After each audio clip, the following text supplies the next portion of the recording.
नमस्कार मित्रों, मैं अश्विनी तिवारी आप सभी लोगों का अपने चैनल एलबीएस एजुकेशन पर स्वागत करता हूं। आज की जो क्लास होने वाली है वो हिंदी की क्लास होने वाली है और हिंदी की क्लास में सबसे पहले हम लोग ये जानने का प्रयास करेंगे कि वास्तविक में जो हिंदी है इसका क्षेत्र कहाँ तक है, कितना है, क्या पढ़ना है इसमें, क्या हमको छोड़ना है। क्योंकि सिलेक्शन पॉइंट ऑफ व्यू से अगर देखा जाए तो ये ज़रूरी नहीं होता है कि पढ़ना ही सब कुछ होता है। ये ज़रूरी होता है कि क्या पढ़ना ज़रूरी है, क्या पढ़ा जाए, कहाँ से क्वेश्चन ज़्यादा पुटअप होते हैं, ये बेसिकली बहुत ज़्यादा ज़रूरी होता है।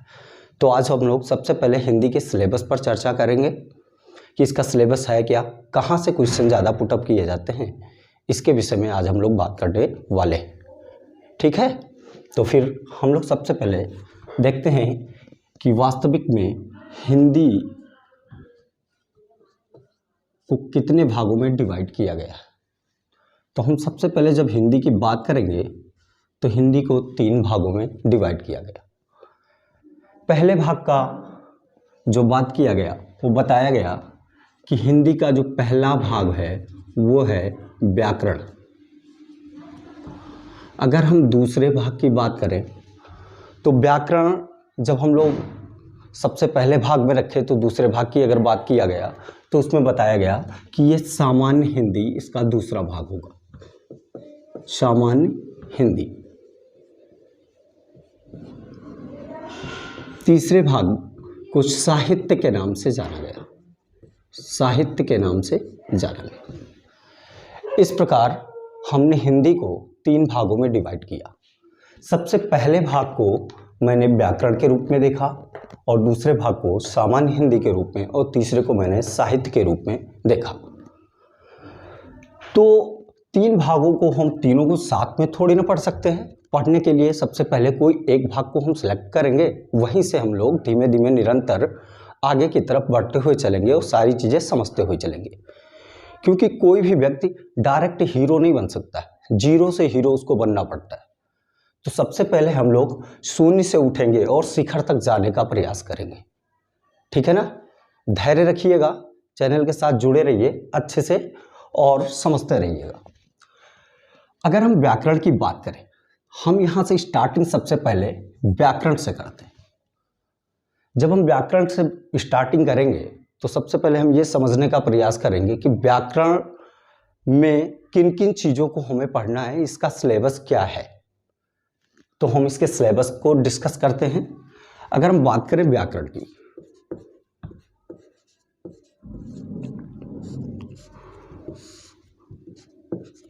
तो व्याकरण में हम लोग सबसे पहले जो पढ़ते हैं उसको बोला जाता है वर्ण। अगर हम दूसरी बात करें तो इसको बोला जाता है शब्द। फिर आते हैं हम वाक्य पे। जब हम वर्ण, शब्द और वाक्य से परिचित हो जाते हैं तब हम फिर बात करते हैं भाषा की।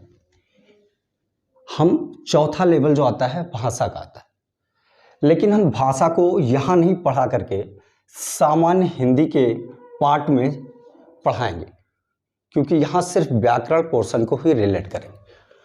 तो हम वाक्य की अगर बात करें, इसके बाद चौथा जो भाग आता है इसका आता है संज्ञा, सर्वनाम, विशेषण,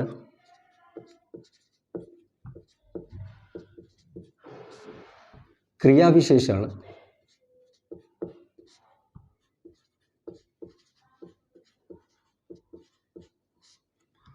अव्यय,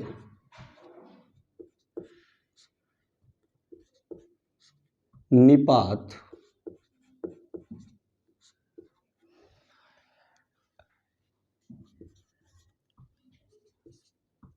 सबसे पहले तो नंबरिंग सबका कर देते हैं। निपात के बाद में जब हम बात करेंगे तो इसी के बाद हमारा आ जाता है कारक, प्रत्यय और उपसर्ग। क्या आ जाता है, कारक आ जाता है। फिर प्रत्यय आ जाता है और उपसर्ग आ जाता है।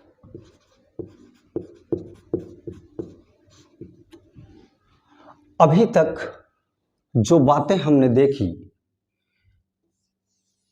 इससे स्पष्ट हो रहा है कि हिंदी में पहले मुझे अगर व्याकरण को पढ़ना है तो ये 12 जो चैप्टर दिए गए, यहां से क्वेश्चन पुट अप होता है और इसको मुझे पढ़ना है।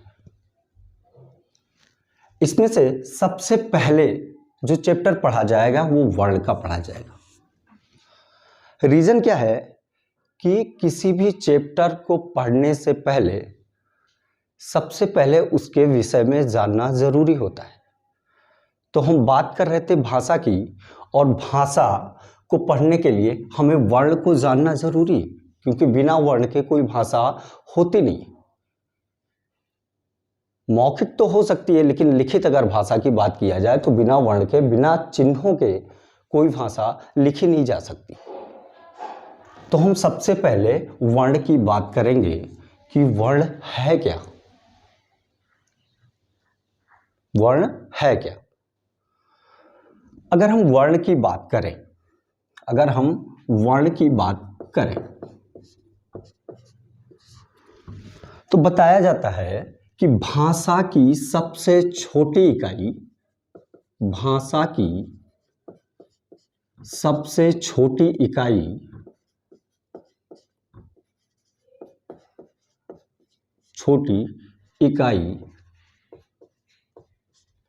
जिसे खंडित ना किया जा सके, जिसे खंडित ना किया जा सके, ना किया जा सके,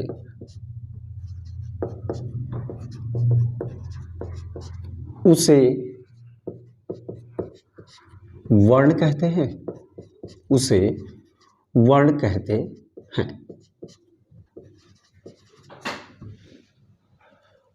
दूसरे शब्दों में हम ये भी कह सकते हैं कि जो वर्ण है ये एकमात्र चिन्ह होता है। लिखित भाषा में अगर बात करें तो लिखने के लिए जिन चिन्हों का प्रयोग हम करते हैं वही चिन्ह वर्ण कहलाते हैं। तो ये तो आपको समझ में आ गया होगा, भली भांति समझ में आ गया होगा। एक साधारण सी बात है कि भाषा है, भाषा की सबसे छोटी इकाई को वर्ण कहते हैं। अर्थात कहने का मतलब ये है कि भाषा की शुरुआती जो दौर होती है वो वर्ण से ही स्टार्ट होती। तो सबसे पहले हमने क्या सीखा, वर्ण सीखा। इसके कुछ एग्जाम्पल हम लिख लेते हैं। जैसे अगर बात किया जाए, छोटी मैंने बता दिया, खंडित भी बता दिया कि खंडित नहीं होना, ठीक है ना। अगर खंडित ना किया जा सके मतलब एक ऐसा वर्ण, जैसे हमने लिखा आ, क्या लिखा, आ को हम 2 भागों में विभाजित नहीं कर सकते। लेकिन अगर मैं कुछ और लिखूं, जैसे मैंने लिख दिया आम, तो इसको हम विभाजित कर सकते हैं, क्योंकि ये वर्णों का मेल है बेटा। ये क्या है, वर्णों का मेल है, और वर्णों के मेल को शब्द कहते हैं। ये अब शब्द हो चुका है, ये आपका वर्ण नहीं रहा,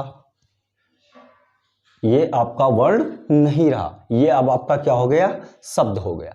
तो हम यही बात बताना चाहते हैं कि जिसे खंडित ना किया जा सके, जिसे और तोड़ा ना जा सके, उसे ही क्या कहते हैं, वर्ण कहते हैं। वर्ण के बाद हम दूसरे शब्द पे आते हैं जिसको बोला जाता है शब्द। वर्ण के बाद हम क्या देखेंगे, शब्द किसे कहते हैं। अगर हम शब्द की बात करें, किसकी बात करें, शब्द की बात करें, तो मैंने वर्ण तो पढ़ ही लिया, वर्ण से ही शब्द का निर्माण होता है, ठीक है ना। किससे निर्माण होता है, तो वर्ण से ही शब्द का निर्माण होता है। बाकी अन्य चीजों से तो हो ही नहीं सकता। ये बात तो आप समझ ही रहे होंगे, इससे पहले भी आपने पढ़ा होगा। तो इसकी परिभाषा हमें रटने की आवश्यकता नहीं है, क्योंकि भाषा को कभी रटा नहीं जाता है। भाषा को क्या किया जाता है, एनालाइज किया जाता है, सीखा जाता है। प्रयोग किया जाता है। ठीक है ना, तो हम लोग प्रयोग के आधार पर देखेंगे और रटेंगे नहीं, बिल्कुल रटना नहीं है आप लोगों को। ये देखना है कि वर्ण की परिभाषा से ही हम रिलेट करेंगे शब्द की परिभाषा को। अगर आप वर्ण समझ गए तो शब्द भी आप समझ जाएंगे। ठीक है ना, तो शब्द की अगर हम बात करें तो कहा गया वर्ण के सार्थक समूह, वर्णों का सार्थक समूह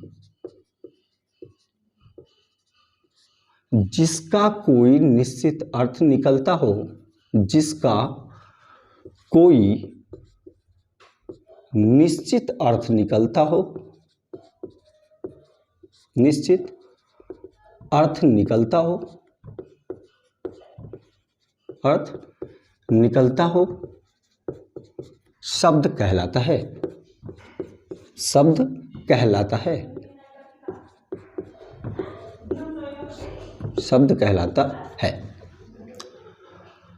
समझ में आ गया होगा, सीधा सा मतलब है। यहां थोड़ा सा आप दिक्कत में फंसे होंगे। शब्द मैंने लिख दिया सार्थक, टोटल काम इसी शब्द का है। सार्थक क्यों लिखा गया? सार्थक लिखने का मतलब यह है जब तक उसमें क्रमबद्धता नहीं आएगी, वर्णों में क्रमबद्धता नहीं आएगी, किसके बाद क्या करना है, तब तक उसका कोई अर्थ नहीं निकलेगा। जैसे सोचो, मैंने लिखा राम, क्या लिखा? राम। ठीक है ना, मैंने लिखा राम। इसी को अगर मैं देखूं तो ऐसे अगर लिखूं तो क्या ये कोई शब्द बन रहा है? नहीं बन रहा है, क्योंकि यहां पर वर्णों का क्रम व्यवस्थित नहीं है। यहां पर क्या है? वर्णों का क्रम व्यवस्थित नहीं है।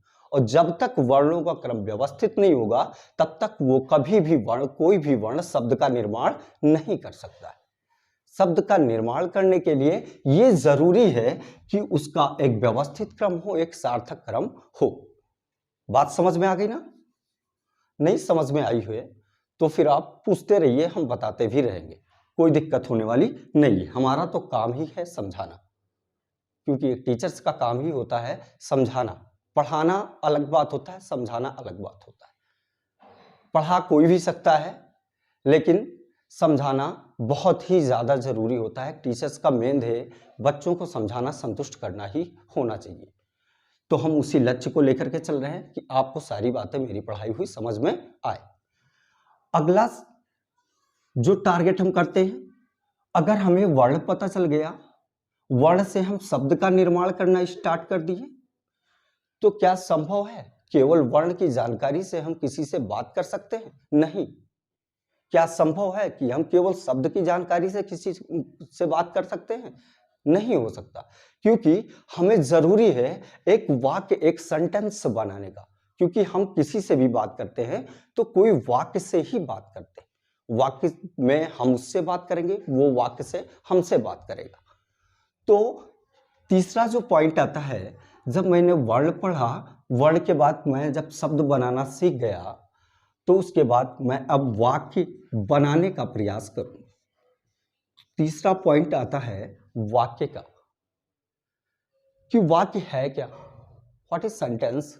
सेंटेंस है क्या? तो सेंटेंस है क्या? तो सेंटेंस के विषय में ये पहले जान लो कि सेंटेंस शब्दों का ही एक समूह है। इसीलिए मैंने बताया था, याद नहीं करना, वर्णों का व्यवस्थित क्रम शब्द कहलाता है और शब्दों का व्यवस्थित क्रम ही वाक्य कहलाता है। इसीलिए मैंने बोला था याद नहीं करना, बस रिलेशन बनाते हुए चलो। इसका रिलेशन इससे बनाओ और इसका रिलेशन इससे बनाओ, चीजें आसान हो जाएंगी और आसानी से ही सीखने का प्रयास करना चाहिए। कोई जरूरी नहीं है बहुत ब्रॉड लेवल का कोई फंक्शंस क्रिएट किया जाए समझने के लिए, कोई जरूरी है? अगर छोटी सी बातों में कोई बात अगर समझ में आ जाती है तो फिर आसानी से सीखो ना, क्योंकि आपको तो सीखना ही है। तो अब हम किसकी बात करेंगे बेटा? वाक्य की बात करेंगे। किसकी बात करेंगे? वाक्य की बात करेंगे। वाक्य को बताया क्या गया कि शब्दों का ऐसा समूह, शब्दों का ऐसा समूह जिसका कोई जिसका कोई जिसका कोई निश्चित अर्थ निकलता हो, निश्चित अर्थ निकलता हो,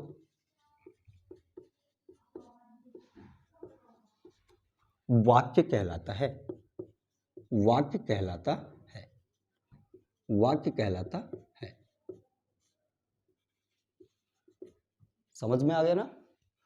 क्या बताया कि शब्दों का ऐसा समूह जिसका कोई निश्चित अर्थ निकलता हो वाक्य कहलाता है। मतलब ऐसे नहीं होगा कि शब्द कैसे भी हो, किसी भी तरीके से उसको व्यवस्थित कर दिया जाए तो वाक्य बन जाएगा, बिल्कुल नहीं, ऐसा कभी नहीं हो सकता। ऐसा तभी होगा जब हम शब्दों को व्यवस्थित क्रम में रखेंगे तब, क्योंकि तभी वाक्य का निर्माण होगा। जैसे मैंने कह दिया रमा खाना बनाती है, रमा खाना बनाती है, रमा खाना बनाती है। ये वाक्य तो आपको समझ में आ रहा होगा। आपसे भी मैं पूछूं तो ये वाक्य आपको समझ में आ रहा होगा कि हाँ सर जी ये वाक्य है। आप तुरंत बोलेंगे सर ये वाक्य है, क्योंकि इसका जो मतलब है, इसका जो अर्थ है वो मेरे समझ में आ रहा है, इसलिए हम इसको वाक्य बोल देते हैं। अगर इसका अर्थ ना निकलता तो फिर आप इसको वाक्य नहीं बोलते। अर्थ कब नहीं निकलेगा? देखो सेम वर्ड ही रहेगा, जो यहां पर प्रयोग किया गया शब्द वही शब्द हम यहां पर प्रयोग करेंगे, लेकिन ये व्यवस्थित क्रम में था और अब हम अव्यवस्थित करेंगे, तब क्या आप उसको वाक्य बोलेंगे? आप अभी देखिएगा। जैसे मैंने कहा खाना बनाती रमा है, क्या ये शुद्ध वाक्य आपको लग रहा है? लग रहा है कहीं से आपको ये शुद्ध वाक्य? क्योंकि ये शुद्ध है ही नहीं है, यहां पर करेक्शन है। यहां से जो हम स्टार्ट करते थे, यहां सबसे पहले क्या आया? सब्जेक्ट आ चुका था, और यहां क्या आया? सबसे पहले वर्ब आ चुका। यहां से स्टार्ट मैंने किया। तो सेंटेंस अरेंजमेंट जरूरी होता है, और जब तक सेंटेंस का अरेंजमेंट सही तरीके से नहीं किया जाएगा, सही तरीके से शब्दों को रखा नहीं जाएगा, उसके अंदर क्रमबद्धता नहीं आएगी, तब तक वो वाक्य नहीं कहलाएगा। समझ रहे ना? ठीक है, तो इतना आप लोग नोट करिए।